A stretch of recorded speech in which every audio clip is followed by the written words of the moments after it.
Focus sur cette finale de la Coupe de France entre Nice et Nantes qui se déroulera au Stade de France. Le coup d'envoi à 21h, mais juste avant le multiplex Ligue 2 sur Europe 1, 19h minuit demain. Et donc cette finale à suivre en intégralité avec Cédric Chasseur et avec Jean-François Pérez. Et pour arbitrer, diriger la rencontre, eh bien Stéphanie Frappart, qui a répondu en exclusivité au micro de Jacques Vendroux. Elle sera la première femme à arbitrer une finale de Coupe de France. Elle est d'ailleurs souvent, quels que soient les matchs qu'elle dirige ou les stades où elle se rend, elle est souvent la première. J'ai fait beaucoup de premières, donc à chaque fois que je parcourrai un peu les stades, à chaque fois on me dit vous êtes la première sur ce stade-là. Donc je pense que voilà, après maintenant c'est ancré à chaque fois que je suis désignée. Après la Coupe de France est toujours magique parce qu'on se rappelle un peu nos débuts, donc que ce soit pour les joueurs, pour les arbitres, voilà, ça reste toujours une compétition majeure dans le football. Je rappelle que vous avez arbitré la finale de la Coupe du Monde de football à Lyon. Vous êtes costaud dans votre tête parce que il faut pas déraper. C'est-à-dire que vous avez une approche psychologique qui est formidable. Non, c'est peut-être une de mes personnalités d'être plutôt sereine et confiante. Cool. Pas cool, concentrée. Parce que cool, sinon, ça veut dire qu'on ne prendrait pas à cœur et les exigences un peu du foot, mais on est très concentré et très impliqué dans les décisions qu'on doit prendre. On ne va pas faire votre palmarès parce qu'il est immense. Vous avez quasiment tout arbitré, que ce soit la Ligue des Champions, que ce soit des matchs de Ligue 1, de Ligue 2, de National. Est-ce qu'un jour, vous avez rêvé dans votre vie d'aller arbitrer une phase finale homme? Est-ce que vous rêvez du Qatar? Allez, on va être clair. Non, je rêve de rien, je rêve juste de la finale de la Coupe de France. Pour moi, j'ai jamais été trop loin ou à essayer d'être visionnaire ou essayer de prendre les matchs un peu plus loin. Voilà, je les vais un par un parce qu'on sait que dans l'arbitrage, du jour au lendemain, tout peut s'écrouler. Une décision, et voilà, on a vu avec certains de nos collègues qui ont eu des carrières qui se sont stoppées avec une ou deux décisions qui étaient un peu défavorables. Donc voilà, nous, on est vraiment, on va le dire match par match, comme disent les joueurs, mais en fait, c'est réellement ça. Vous êtes une arbitre femme dans un monde qui est très masculin. Comment vous le vivez? Comment ça se passe? Est-ce qu'il y a parfois quelques mesquineries qui continuent? Ou est-ce qu'aujourd'hui, vous êtes très respectée, très heureuse? Est-ce que vous êtes en quelque sorte un exemple pour d'autres femmes pour que ce football se développe aussi au niveau féminin dans l'arbitrage? J'ai toujours été très bien accueillie par les clubs. Après, il y a eu peut-être des exceptions. Moi, je les prends plutôt comme ça parce que du coup, j'ai été, voilà, les clubs, les dirigeants, les joueurs, j'ai jamais eu de préjugés ou de mots voilà, sur lesquels on peut dire c'est un peu sexiste ou autre. J'ai été attendue et quand j'ai été attendue sur certains matchs, notamment les matchs de Ligue 1, le premier, j'ai montré que j'avais les compétences et au bout de 2-3 matchs, on m'a laissé un peu tranquille, on va dire, plutôt d'un côté médiatique que plutôt d'un côté de terrain.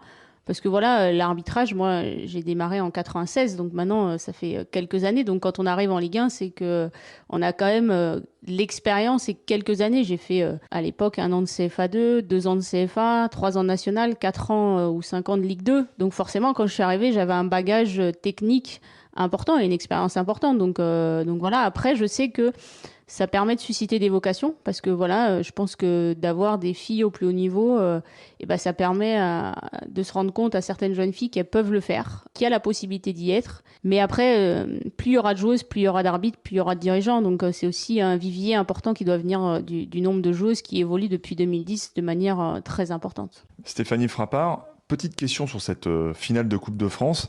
Il y a certaines personnes qui s'étonnaient de votre nomination pour cette finale de Coupe de France. Comment vous percevez ça?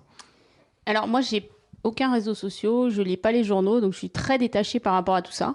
On m'a fait part de quelques véhémences de certains, mais voilà, moi je m'y attache pas beaucoup parce que je sais que en se rattachant à la technique, en se rattachant voilà, aux décisions qui sont prises, moi je reste plutôt là-dessus que de rester sur les on-dit. Voilà. Donc franchement, moi je suis vraiment détachée de tout ça. Alors quel est votre avis sur l'arbitrage en général, l'arbitrage français? À l'image de ce qu'on voit et des désignations qu'il y a à l'international et de ce qu'on fait, je pense que le travail en France est bon. Après, il y a toujours des choses à améliorer. Mais en tout cas, il y a de plus en plus de désignations à l'international. On est reconnu, que ce soit à l'UEFA ou à la FIFA, sur les grosses compétitions.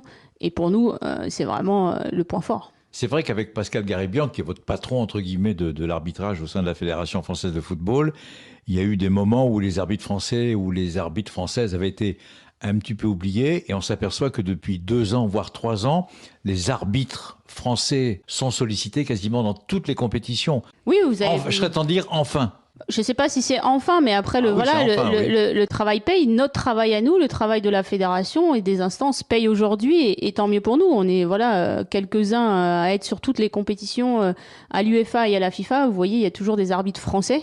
C'est un peu, on va dire, l'ADN du foot. C'est-à-dire que plus on sera représenté au haut niveau, c'est-à-dire que la santé est bonne côté arbitrage. Alors expliquez-moi justement, il y a une question que je vais vous poser. Imaginons, il y a quelque chose de contestable, il y a la VAR qui va intervenir. À quel moment vous prenez la décision de faire appel à la VAR? Parce que la décision, en fait, elle vous appartient. C'est vous qui décidez, quoi qu'il arrive. Alors, il faut se rappeler qu'il y a 4 critères pour rentrer par rapport à la VAR, c'est-à-dire les situations dans la surface de réparation, les buts, les cartons rouges et l'erreur d'identification. Donc, il y a 4 entrées possibles par rapport à la VAR. Oui, mais il y a un moment, c'est vous qui décidez. C'est nous qui décidons, mais sachant que tout est vérifié. Tout est vérifié. Toutes les situations qu'il y a dans la surface de réparation, toutes les situations d'exclusion directe par rapport à un rouge, où tous les buts sont vérifiés.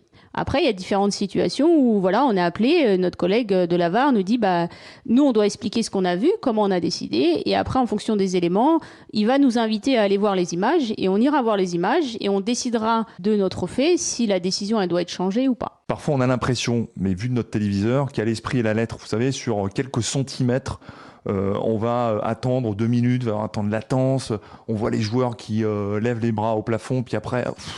on attend, et puis finalement, le but est annulé pour 1 ou 2 centimètres. Quel est votre avis aussi sur cette question? On a mis la VAR pour un peu enlever un peu ce caractère difficile des prises de décision, notamment sur le hors-jeu, ce qui est binaire, pas binaire. Maintenant, nous, on fait que appliquer la règle. Donc, ça peut mettre du temps. On comprend que l'émotion sur le terrain, elle est un peu... enlevé, je vais dire, par rapport aux joueurs, par rapport à cette émotion de but ou de pas but. Mais en tout cas, nous, on fait que appliquer la règle. Si la règle change, on s'adaptera à la règle. Question à Stéphanie Frappart sur cette finale aussi de Coupe de France. Moi, je voulais tout simplement savoir, est-ce que vous aurez un micro? Parce qu'on a vu, vous savez, Jacques, vous avez vu ce match qui a eu lieu entre Saint-Etienne et Monaco avec Bastien Deschépy qui a été, pour l'une des premières fois, on l'a vu avec un micro. Donc, est-ce que vous aurez un micro sur cette finale de Coupe de France? Et est-ce que vous pensez que c'est une bonne expérience qu'il faudrait généraliser? Normalement, non, je n'aurai pas de micro. Pour l'instant, la FIFA et l'IFAB, qui sont les garants des lois du jeu, ne le permet pas. Peut-être qu'à l'avenir, on aura des micros, comme on avait eu auparavant des évolutions, comme les drapeaux un peu électroniques. Après, on a vu le système de communication entre nous. Maintenant, il y a la VAR. Peut-être qu'à moyen terme ou à long terme, il y aura cette possibilité de micro. Mais en tout cas, aujourd'hui, ce n'est pas possible sur les compétitions. Ça vous paraît bien comme évolution? On est arbitre toujours ouvert à tout ce qui peut aider et contribuer au rayonnement du foot. Donc, on n'a jamais été contestataire ou réfractaire à ça. Par contre, il faut nous donner les moyens et aussi peut-être bien cadrer les choses parce qu'il y a des choses qui peut-être ne seraient pas très opportuns pour du public, en fait. De regarder un match de foot avec peut-être tous les commentaires des arbitres, c'est peut-être pas opportun, mais peut-être de l'ouvrir dans certaines situations, ça peut l'être. Stéphanie Frappart, pourquoi les arbitres ne s'expriment pas à la fin d'un match?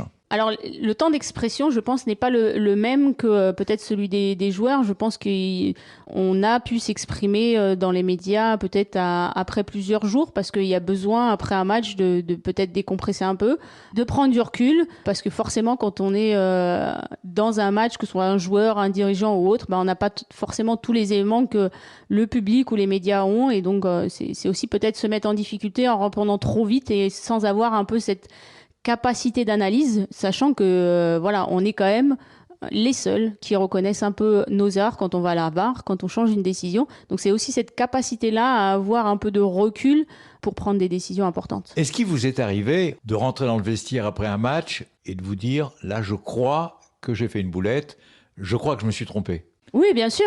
Même si à l'instant T, on prend la décision... en âme et conscience. En âme et conscience, sans calculer, avec vraiment les éléments qu'on a. Mais après, en rentrant dans le vestiaire, peut-être avec des avis ou des éléments qui nous permettent de dire peut-être oui, peut-être non. Mais après, il faut un peu plus de temps pour analyser l'image, etc. Et après, avec des angles de vue différents, on voit des choses différentes quand on regarde la vidéo. Peut-être des fois, des situations qu'on s'est dit, putain... moi, je l'ai pas vu comme ça sur le terrain. En fait, j'avais peut-être pas le même angle, mais du coup, je l'ai pas vécu de la même manière. Cette fameuse finale entre Nantes et Nice, vous savez, mieux que quiconque, que la télévision retransmet le match, que les radios retransmettent le match, qu'il y a beaucoup de journalistes en tribune de presse au Stade de France.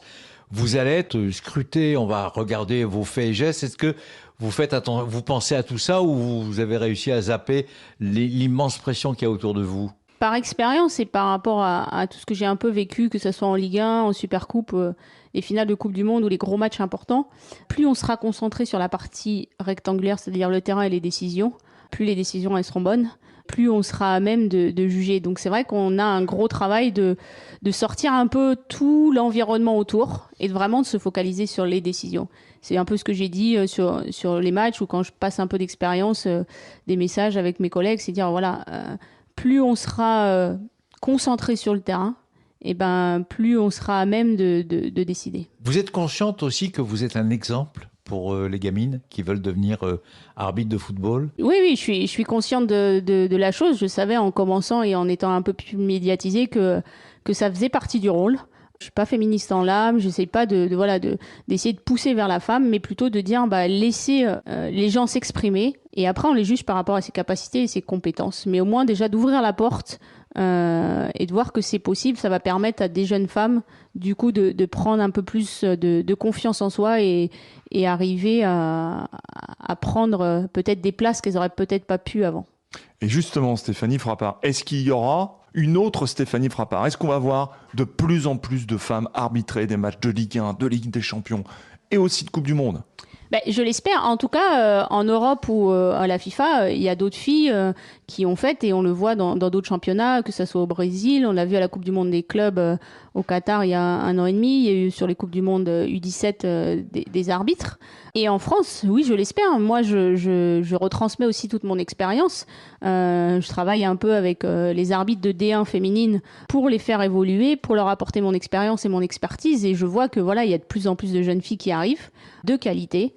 Après, il faut aussi laisser le temps au temps parce que c'est des jeunes filles qui sont jeunes et qui vont arriver tranquillement au haut niveau et je pense qu'il y aura de la place derrière. En tous les cas, merci Stéphanie Frappart de nous avoir reçus. Est-ce que dans votre fort intérieur, vous avez un favori? Mais ne me le dites pas parce qu'on va tous se mettre dans l'embarras. Aucun. Aucune idée. Non. Jusque-là, c'était très bien, Jacques. Merci Sauf la dernière Stéphanie. question, je rigole. Merci Stéphanie. Merci Stéphanie de nous avoir reçus si gentiment. Merci à vous. Merci.